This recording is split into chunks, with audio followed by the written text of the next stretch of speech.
So, hello and welcome to Vanessa Loves, where we are in conversations with wellbeing experts within their particular fields. So, Love's Calling in Lockdown. Today, we are talking to the beautiful Caron Kipping. How are you today, my lovely? I'm lovely, thank you. Oh, good. Well, I reached out to you because when I wanted to put this program together, and I'm thinking of wellbeing experts that would be able to share tips, advice, their keys of wisdom with people who will be struggling in the second lockdown. It was very evident with the conversations that we'd had earlier on in the year within the first lockdown that people were really struggling with their relationships and possibly dealing with relationships that were breakdown or, if worse, troubling. And so I wanted to invite you on because we worked together. I worked with you in the Dash charity back in 2014 with the Freedom Programme. Domestic Abuse Stops Here, and you are doing some amazing work with that charity, and I was blown away with the trainings I'd done with you. And we've had many conversations about how would you call it? I was going to say personality disorders. Within men and women, and how destructive that is in relationships. So would you please, can we have a conversation around maybe some of the warning signs that people can look for, and we'll just share things that we think might be able to help people in this time if they're struggling, or perhaps know of a friend that's struggling and don't know how to support them at this time? Yeah, definitely. And I think it's really brilliant that you're doing this, because the incidence of domestic abuse has increased hugely since the first lockdown. Wow. And we're definitely seeing more and more people reaching out for help. Some of the signs that you might look out for can be quite obvious, and other signs can be very subtle. So that can make it really difficult to know if you're even in an abusive relationship sometimes. Yeah. I still think a lot of people think of abuse as being physical abuse, which is obviously very obvious, you know, punches, slaps, bruises, etc. But there's a whole pattern of behaviour that is very coercive, very controlling, that underpins the control in that relationship. Right. When you think of abusive relationships, there's very much one person that is in control, right, and the other person that is trying to keep them happy, trying to keep things calm, walking on eggshells. You know, just that kind of nervousness, worried about their reaction to things, whether they're going to become angry, whether they're going to become upset, whether they're going to criticize them, etc. So it's this whole pattern of behavior. So one of the tactics that they very often use early on, when they're trying to gain that sense of control over you, is isolation. Okay. So anybody that comes into contact with you becomes a threat. So they will very quickly try and isolate you from friends, from family, from hobbies that you might do. They might, say things subtly that encourage you to withdraw from those kind of situations. Those kind of social situations. If you're pregnant, all of a sudden there's a lot more people involved in your life. You have GPs, midwives, health visitors. Everybody wants to see, to know what's happening with the pregnancy and then the baby. So all of a sudden there's a lot more people coming into your life. And pregnancy is very often a time when abusive behavior escalates. Right. So when things get worse, because it's about control, and when you have a baby, the abuser feels like they're losing control over you. Right, they're no longer number one in your life. Equally, I suppose what's coming to mind is that when I've experienced this myself is when I started to look after myself and perhaps have attracted opportunities to me. That's not been very well received at all. No, because that's meeting new people. Yeah. Okay. Yeah. Right. So Okay. any opportunity, like you say, for you to achieve something, for you to gain attention from other people, for Wow. whatever reason, it becomes really entrenched, quite deep-rooted jealousy. Okay. Because the people that are controlling are naturally very insecure. Yes. They need a lot of reassurance. Yeah. They are asking you to constantly validate your feelings for them. So that's a warning sign in itself. Absolutely. Yeah. That constant Wow. need for reassurance. And what did everybody else think of me? And praise and all of that. Yeah. Wow. Yeah. Gosh. Okay. That's a Well, really good warning sign. should have seen that one. Yeah. Whoops. Okay. And they have this sense of entitlement, this sense of being better than anybody else as well. So could be seen actually or misunderstood as egotistical, which it is, I suppose, but there's a real self-important kind of element. Yeah, and sometimes they have these big grandiose plans and, you know, talk to people about everything that they're capable of achieving. They're going to have the best job, they're going to have the biggest house, they're way cleverer than anybody else, but actually the reality can be quite different to that. Yeah. Wow. You know, their sense of perspective is very different to the reality. Yeah.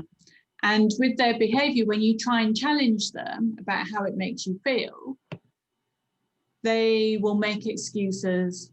They will try and shift the blame onto you. Wow. So you might hear things like, well, I only did it because I had a bad day at work, because you made me, because, you know, you upset me, because I love you so much, you know, any excuse. So because I did it because I only did it because. If you hear that, that's a warning sign. That's a big warning sign, because they're not taking responsibility for their behavior. Well, I'm just about to say that. So where's the fine line then between somebody who isn't an abuser but is still not taking responsibility for themselves? Because obviously somebody who's not taking responsibility themselves might not necessarily be might be an abuser. Does that make sense? Or is it that that's the case?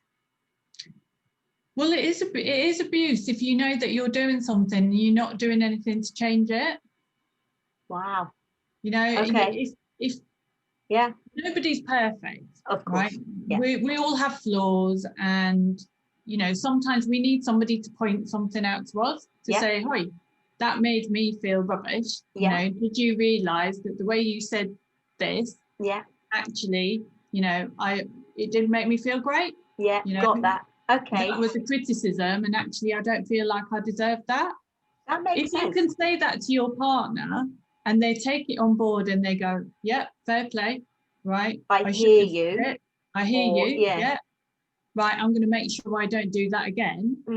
Then that's fine, right? Because, you know, we're all learning, and, you know, sometimes we lose sight of how our behavior affects other people. Absolutely. Right? So just while we're there, because I've got a caveat coming up in my mind, and I've got, and I'm playing devil's advocate here, not that I believe necessarily this to be true, but what happens if the abuser does speak to the other person like that, and the person then says, "Oi," you know, obviously they do it nicely, but the way you said that made me feel this. If it's out of order, and they say, "All right, okay, I'll try not to do it that way again." Is that a form of control, or are you just openly honest communication, explaining how you feel because what you felt how they said it was perhaps out of order, maybe language they used or whatever? I think if they take it on board and they honestly believe that they can change that behavior, right? And they realised how it's made you feel, you know, they're taking on board your feeling. Yes. Then that's fine, right? I think that's the key thing, isn't it? If they're saying it as a way to make you believe that things are going to change when actually they've got no intention of changing, then that is very much about controlling behaviour, because what they want is to give you hope that things are going to change, so therefore you won't leave and they can keep doing what they're doing. That makes sense. That suits them. Okay. Right? Yeah. and it's very manipulative. And what that does is, if you don't hold them to account for their behavior, right, then there's no consequences to it. Absolutely. They will keep doing it.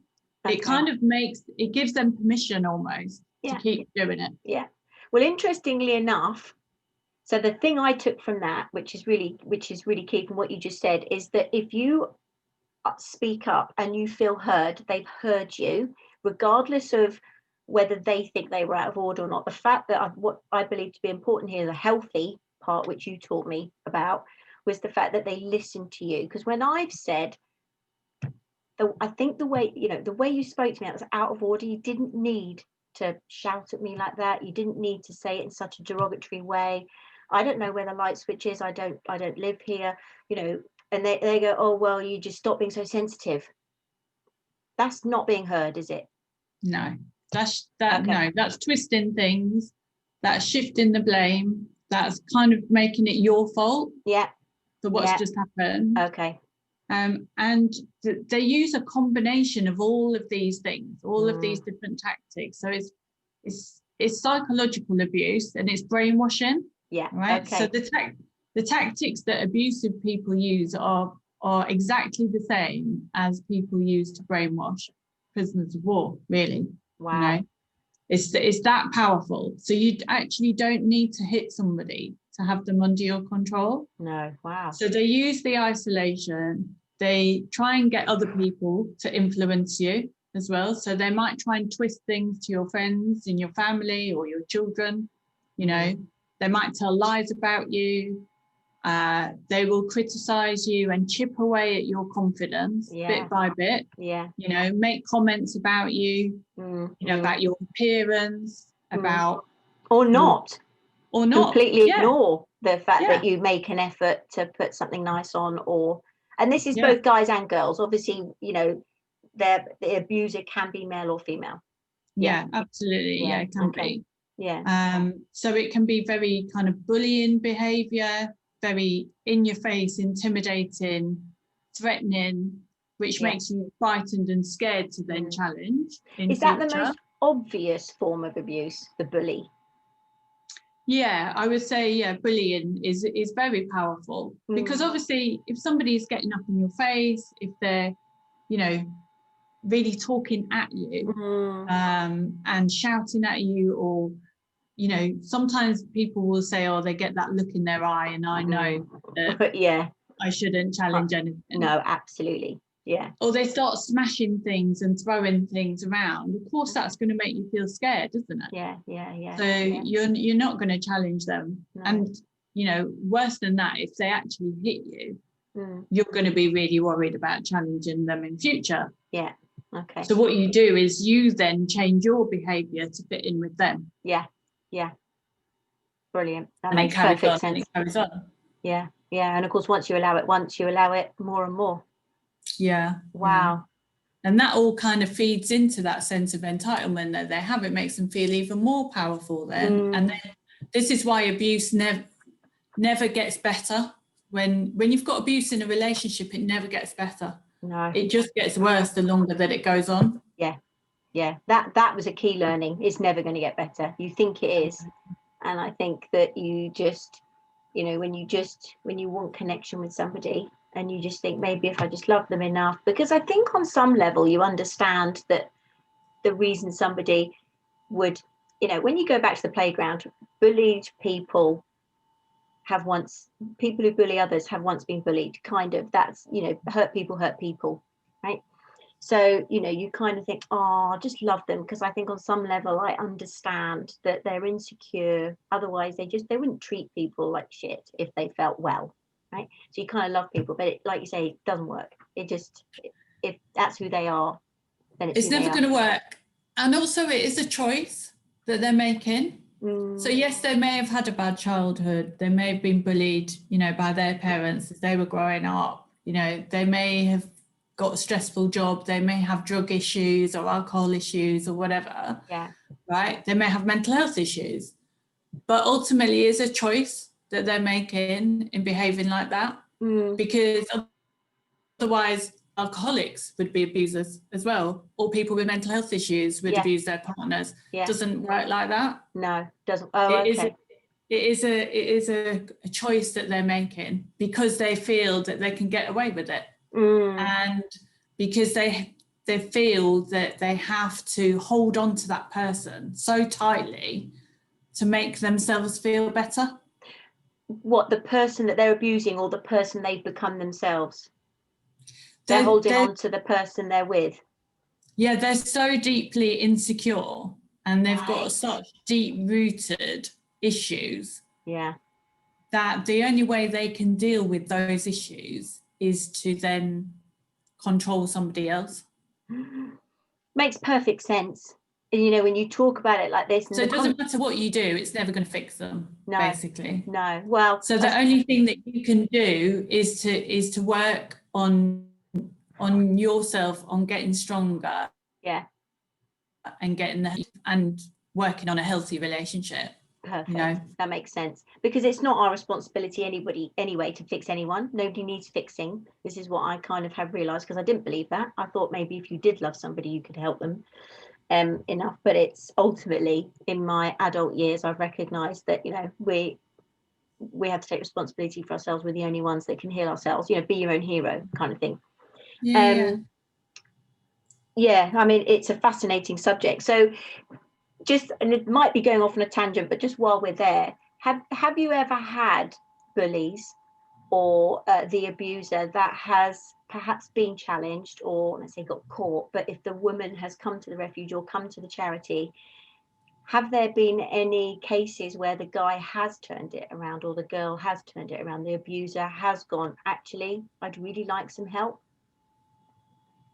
Not normally. I could probably count on one hand in the whole 14 years that I've been in this business, so to speak, how many people have wanted to in the first place, because that's the thing, is they have to A, accept that they've got a problem, and then B, want to get the help that they need, and then carry on working on being in recovery. Recovery, it's like being an addict. It's really hard, really hard to do. So, you know, don't be under any illusions that that's an easy process for anybody. No. There are programs out there to try and help people change their behaviour when it's abusive. The success rate is minimal. Wow. That's really saddening. It is really sad. It is really sad, but it's so hard to change that once they get to adulthood. Of course. It's nipping it in the bud, isn't it? Yeah. Do you know what? That really breaks my heart. I think because I think that we have the same vision, that we just would love people to be in love, and I mean not romantically, but in the vibration of love. You know, when you just want to see a harmonious, loving, compassionate, kind world, it really touches me on a soul level. The damage that each individual has the potential to do to another, which is why I first approached you in charity in 2014. This is my situation, this is what I have to offer, can I help in any way? Because I just felt that I kind of just wanted to, it is mind-blowing. That's quite sad. Okay. It is sad. And that's why I started the coaching as well, because there's a lot of people that do suffer in abusive relationships, and they don't really see it as abuse because it's not physical, and they just kind of, you know, go along trying to fix the other person to the detriment of themselves. Yes. You know, they lose sight of who they are as a person. And, you know, their confidence is in their boots, their self-esteem is in their boots, and they are such kind people that stay in these kind of relationships because they're trying to fix the other person. But it can't be done. No. So it's really interesting. The work that I do is on rebuilding them, if you like, and getting them to focus on creating a happier future for them. Because, like you say, you have to take responsibility for your own happiness. You can't expect somebody else to fill a gap that's in you. No. and to make you happy. You have to be happy in yourself. Yeah, I'll be happy when. It's like destination addiction. And it's, you know, there's a phrase I had came to mind at the beginning of this year. I'm not giving up, I'm choosing me. The two are very different, very different. And that's what people struggle with when they find themselves in this destructive relationship, because the work I did with the people in the Freedom years ago, in the Freedom Program years ago, it was like, that's all they've known. Whether it was parents, uncles, neighbors, you know, they don't know what a healthy relationship was. And I remember that's what I said to you. What is healthy? What is a healthy relationship? You know it on a soul level. But when it's not something you've experienced, you can see it in friends or, you know, in communities and, you know, dare I say it, on programs and in films. And I know that might not be real, but at least the idea of kind, open, honest, all this kind of, you know, safe relationship, you kind of know it here, but if you've never experienced it, you have no measure of what that feels like for you. That's right. And a lot of people, when they've been in an abusive relationship, they will say to me, oh, I should have left sooner, or why didn't I see it, and you know, those kind of phrases. And I have to say back to them, but how would you know? If nobody's ever shown you what a healthy relationship is, if nobody's ever, you know, shown you what your worth is, then how do you know? How do you know exactly what makes you tick in a relationship if this is all you've ever known? Yeah, because that's what you think that all there is. Yeah, and don't think that that is all that you're worth, because it's absolutely not. Yeah, it's just what you've been told. Yeah, which is two very different things. Again, exactly.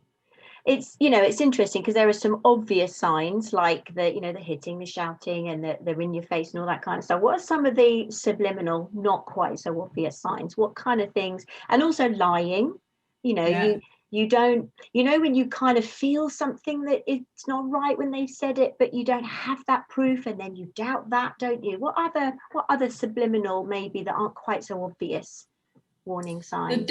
Definitely, you know, like you were saying, subliminal there. I always say trust your gut instinct, because if it doesn't feel right, it probably isn't right. No. Right? And we're quite good at dismissing that and focusing on the nice bits, you know, the nice aspects.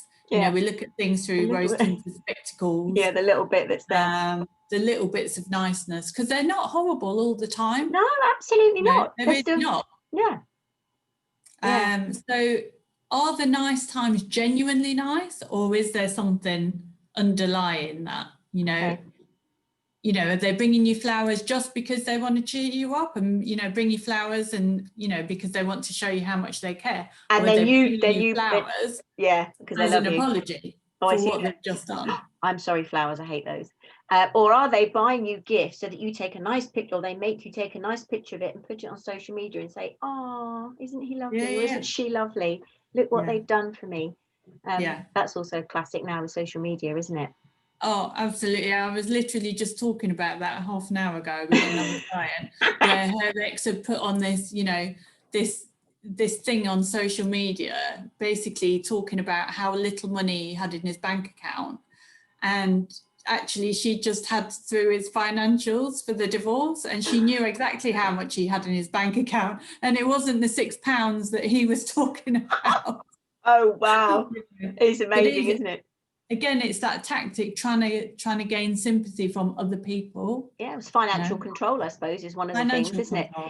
A quick thing about gut, though. When you say, because you know, trust your gut, wherever that might be, whether you feel it in your heart or your solar plexus, you know, in your gut. What happens if the person that's experiencing that kind of has numbed out so much that, you know, is what they're feeling a gut instinct, or is it just, you know, I don't know, because I mean, I know there have been times where I've thought I'm so numbed out, I don't actually know what I'm feeling. But I suppose gut instinct is soul level stuff, and that just never goes away, does it? So there's always an inkling. There is always an inkling, and you just kind of push it down and ignore it. And that abusive behavior, it does become normal. So you do become a bit numb to it. Yeah. But equally. But listen, when other people challenge you on that, when friends say, oh, you know, I That's a noticed good how point. he spoke to you then, Mm, you know. mm, When your family is saying, why aren't we seeing you as much as we used to? yeah. You know, Or you're always tired and sleeping, yeah, or pretending. you don't look as well as you used to. Yeah. You don't seem, you know, as happy as you used to be. Are you okay? Yeah. Are you okay? When they start asking those questions, take a little bit of time and think, actually, you know, what are they trying to tell me? Mm, You know, mm, because they're obviously concerned. You know, there may be signs that friends and family are picking up on. Maybe you used to be quite sociable and now you're not so sociable. Maybe you're always making excuses for yeah. his behaviour Yeah. Yeah. at social that. events, Yeah. Eating that more, kind of thing. drinking more, or the opposite. Yeah. Yeah. It's quite interesting, isn't it? Because if there's anything we understand about suppressing emotions, there's only so many times you can do that before it will just erupt anyway. So in actual fact, I've kind of answered my own question there, really, about the gut feeling thing. Yeah. And any other, you know, we've kind of got the obvious lying and you know, the aggression, and the financial, where they're controlling and things like that. What kind of other aspects of the abuser could we perhaps be aware of or look out for? Somebody that never takes no for an answer.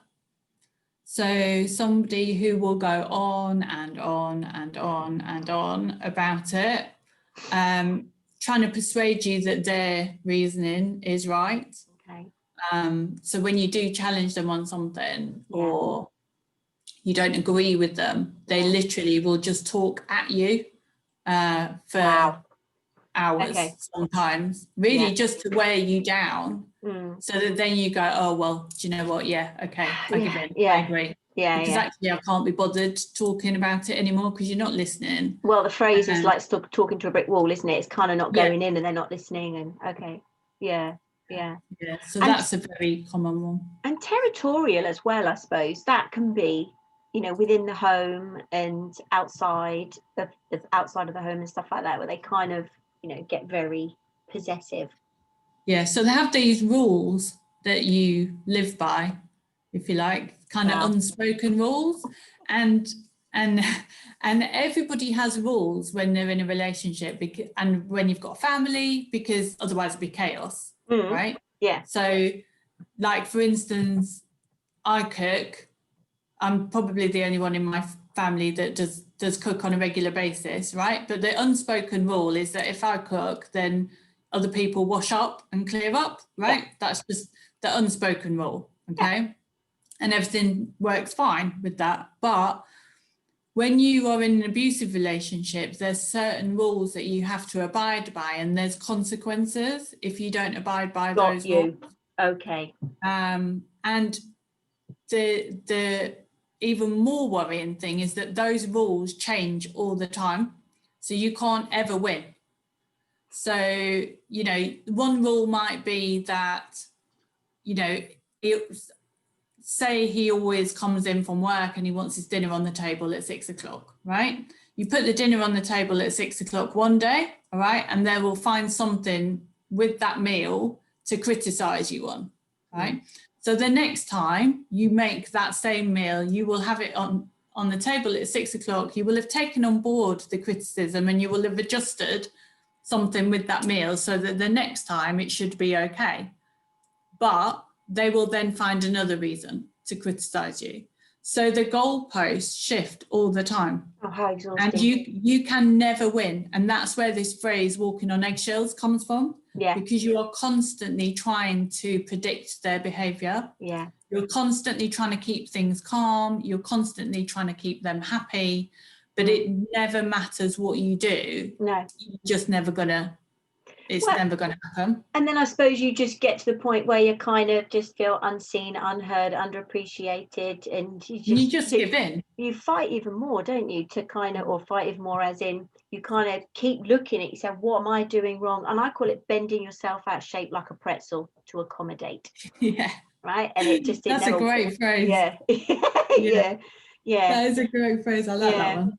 Yeah, and it is very much like that, isn't it, really? And it's not that, we've got classic phrases like can't do right for doing wrong, but I don't believe there is a right or a wrong. I think there just is. There's kindness, there's openness, there's compassion, and there's a willingness that, and I think of some of the beautiful relationships I've got in my life, whether that is family, friends, colleagues, and I could say to somebody, I must admit, I kind of feel I've done a lot of work on myself where I don't tend to feel too challenged by people now. And if I do, I do the work on myself. And but if you were to say how you behaved or how you said that, or the fact that you keep cancelling me is just, I'm feeling like this. If it's met, then they're going to, you can have a conversation about it. Communication, that was what I'm looking for. You can communicate about it. And it's what I call throwing it on the table. Let's just throw it on the table. Could we have a look at it? I'm happy to I'm happy to say I could be just being a bit needy, or I could be, a bit tired maybe. But if I could lovingly put it on the table, I'd like it to be met. And then we can have a talk about it. And then I'm happy to go, absolutely, I'll do the work on that. And then, maybe, maybe I might not be so strict about dinner time. I'm cool. If you're cooking for me, then I'm grateful. All that kind of. It is being talked about. Open, honest communication is for me the one thing. And definitely honesty.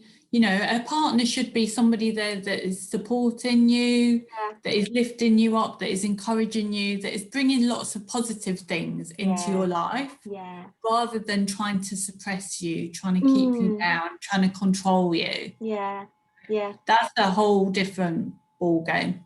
It is, and it feels very different anyway. And actually, it was one of my darling business partner the other month in the summer was saying that the relationship he feels, and this is how he is with his partner, is that how can I support you? What is it you'd like from me? Now, it doesn't mean to say I'll do it, but it means that, I'll do my best to accommodate you because I love you. And a relationship is about both together, growing together, and supporting each other.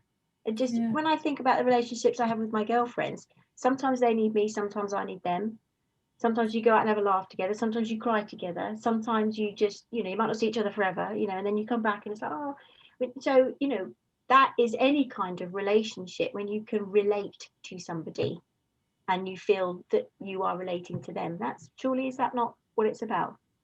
Yeah, definitely. Definitely. And I, a lot of the work that I do with clients is really about them trying to find out who they are again, because you lose your sense of self when you're in an abusive relationship. You you lose everything about you. You don't know who you are anymore. You don't know what you like anymore. You don't know even things like, what music you like, what food you like. You totally lose your confidence. So, but it can come back, but you need to know who you are.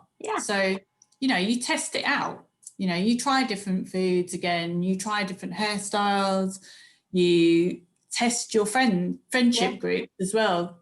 Are they the friends that you actually need in your life at that time? Or do you need to let them go because actually they're not bringing anything positive to you anymore? Try new hobbies. So you kind of rebuild yourself again, and actually it's a really good opportunity once you've left that abusive relationship to really kind of rediscover you again. That's the fun bit. And you learn from before. It's falling in love with yourself, actually, isn't it? And appreciating yourself for who you are as an individual, because only from that place will you then attract a healthy relationship. When you can be at peace with yourself, then you are likely to attract somebody else who is also in that same place. So that there's a mutual understanding of like, I am who I am, you are who you are. The beauty of a relationship is two people coming together to make a third thing. It's not that it's my way or your way at all. It's a third thing. And this is my understanding. Thank you, with your beautiful work you've been doing with me. And there's one other there probably is more, but one of the things that I find I've had conversations about, but also my girlfriends and other friends and colleagues have talked about, is sexual control. That's a biggie. People don't talk about that. No. And when you are a very empathetic person as well, and you want that love and affection from your partner, rightly so, that withholding of sex and love and affection can be just as powerful as being very kind of overtly controlling in that way as well. So it obviously there's a spectrum. So it can go right from totally withholding affection and being very cold and calculated and, you know, not purposely. I think that's the point, that whole purposely, intentional, deliberately withholding affection, right up to forcing you to do things that actually under normal circumstances you wouldn't say yes to. Or if you knew your mate was experiencing that, it wouldn't be okay. Exactly. And yet we allow it. Yeah. We allow it because we are so wanting to have that connection with that person. That deeper connection. That we believe this is the way. That's very hurtful as well. That cuts right to the core. Very damaging. Because then because around that is a whole load of shame. You know, guilt is bad enough. I've done something wrong. You know, I did something wrong. Shame is I am wrong, and that is that's debilitating. That's a massive. So where do people go? What do they do? How do they help themselves if they perhaps recognize that some of these warning signs might not necessarily mean that it's a real problem? It could just mean that better communication is necessary. If people are thinking, oh my God, this is making a lot of sense to me, or my girlfriend has divulged a lot of this stuff to me, or the chap I work with has said that he's got some of this stuff going on, and where do people go? What do they do? So definitely I would say educate yourself on abusive behaviour, right? So things like the Freedom Programme, you can do Freedom Programme online now. Wow, oh good, okay. So anybody can access it whenever it's safe for them to do that. Obviously there's charities like the Dash charity that you can reach out to confidentially. You know, they have helplines. Just have a conversation with them and say, this is how I'm feeling. I'm not even sure if it's abuse or not, but exactly. Can you help me? And then they will explore more of that with you. Okay. And they won't force you to make any decisions. You know, it's your life and you have to be in control of that. But what they will do is they will point out if there's anything that is really concerning, and they will talk about the options that you might have, right, going forwards. So it's very much done at your pace. Good. But it obviously, if you are worried about your safety and any risk related to the abuse, then they will be the people to go to, them and the police, obviously. And if you're not so much worried about risk, but you still want to explore whether it is abusive in your relationship, or whether it is something that is just around miscommunication and, you know, maybe you are growing apart and, you know, just kind of living different lives and not really sure whether you should be together or not. And lockdown highlighting that. Or you maybe have left an abusive relationship and just need some help to recover and find you again. That's where coaching can be really useful. Which you're available for. That's giving you the tools to kind of find out exactly what it is that you want and who you are. Absolutely. And the key thing, so we'll list maybe some organisations within this post, if that's okay, as to direct people as to where to go. And the thing I've just got highlighted here as I've scribbled down on my pad is boundaries. You really help me with boundaries because I found myself that, I think I'm very aware, and what I recognise is I just didn't have boundaries in place. So it's like being okay that, this is okay. So non-negotiable, I think you called it. This is okay, this isn't okay. Whereas if you don't know what that is, so many people, I say, do you know what it is you really want? And they go, no, not really. I say, well, if you don't know what you want, how do you know when you've got it or haven't got it?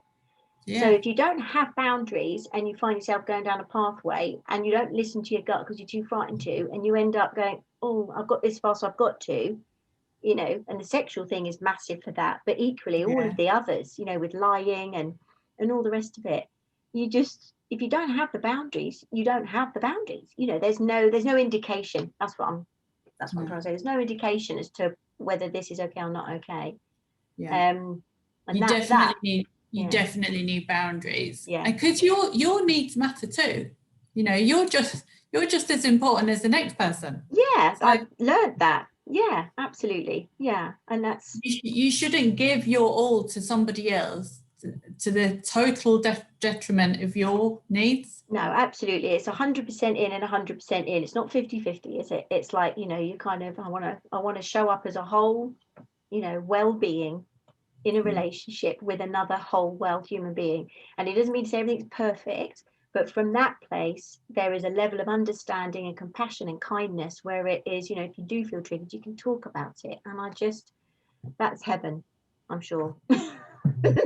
Bless you. And, you know, if lockdown and the pandemic has taught us anything, life is just too short to be unhappy. I know. So, you know, if you're in a relationship with somebody where there really is there's going to be no change, right? Because they are who they are. Yeah. And it's far too difficult for them to change. Then, you know, take some responsibility for your own happiness. For your own. Don't be waiting for them to change, because it's never going to happen. No. And what you don't want is to get 6 months down the line, a year down the line, 5 years down the line, or even 10 years down the line and go, do you know what? I should have done something. Yeah, absolutely. I should have made the break, because now it's even more difficult. Yeah, and also I think it's just, you know, highlighting, raising awareness of all of this, highlighting that there are people to talk to, that it is okay to say, I think I might be, I'm not sure, can you help me? But also that you're worth it. And I think that's the biggest thing with all the mentoring and coaching I do with guys and girls. Actually, this is what I'm loving about my work, is that there is such a lack of self-worth out there. And that's the damaging part, you know, because then we're vulnerable, and then we can be taken advantage of and treated like doormats. And it's very much, you know, you can still be sensitive and strong, which is what I call fierce. But you can just still, you know, it's learning how to be in your truth and understanding what's right for you. So unless you've got any final thoughts, Caron, you know, we covered everything you kind of maybe wanted to highlight. And yeah, I think so. Just be true to yourself, really. You know, be true to who you are and who you want to be. You know, don't keep making excuses for somebody else. And if you need help, then there is help out there. There is. And just keep asking for that help. And keep knocking on those doors until you get the help that you need. Keep talking to people, keep talking to your friends, to your family, keep questioning things. You know, is this right? Does it feel right? You know, what help do I need? You know, what information do I need? Who can I talk to about this? Brilliant. And start that process. So that's why I wanted to have this conversation with you, to educate, raise awareness. The warning signs for me have just been amazing. But for also guy and girlfriends as well that you chat to, and then you can think, oh, that doesn't seem quite right. So we'll pop some links as where people can get some help. I know that's the work you do with people as well. And, you know, if people want to comment, then we can get back to them with any thoughts or questions and any help that we can and support.